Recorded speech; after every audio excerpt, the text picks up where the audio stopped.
I like to tell people that my job is a combination of rock climbing and painting. I am often using ladders and heavy equipment to climb and get to heights that scare my mother.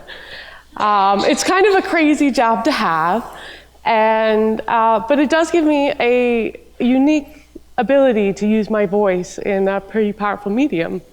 We live in really scary times right now, politics being the way it is, climate change, and Me Too movement and racism.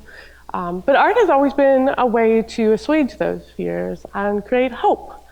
Murals and public art is a way to talk about these discussions that need to be had and make them big, make them unmissable. And I'm kind of that opinion that if you're not using your voice in public art to talk about these things, you might be abusing the power that the public has bestowed upon you.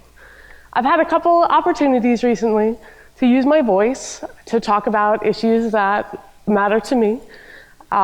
Most recently, I was at the Virginia Museum of History and Culture. I had the opportunity to curate and take part in an exhibit called Fresh Paint.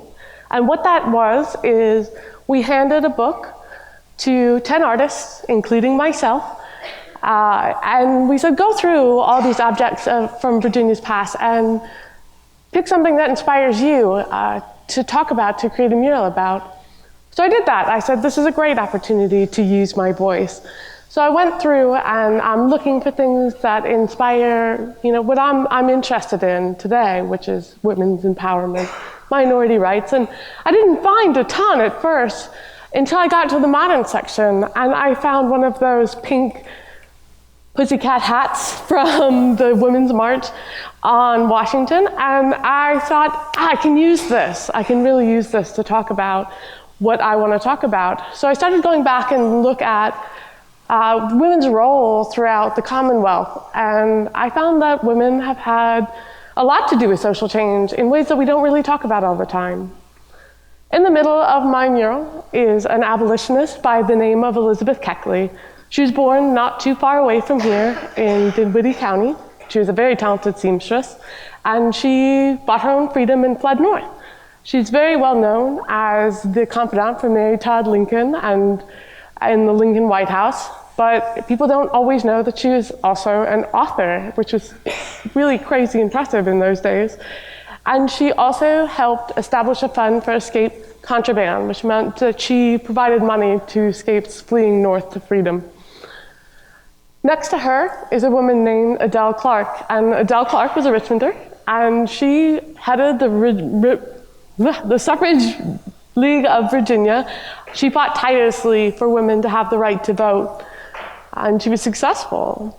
On the other side is my friend Casey. She lives in Richmond today, and she's a really admirable person. She's a leader in the gay rights debate, and my favorite story about her is that before the Supreme Court legalized gay marriage, her and her now wife Beth got married on the steps of the White House in an act of civil disobedience.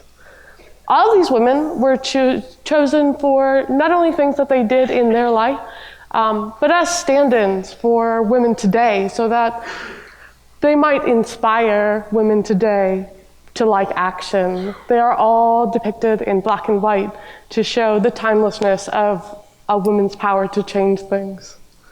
Before then, I found myself in a very different place. I was up in Rochester, New York, taking part in an international mural festival called Wall Therapy. Their theme this year was representation. So I chose to go a different route. I decided to modernize the myth of Artemis.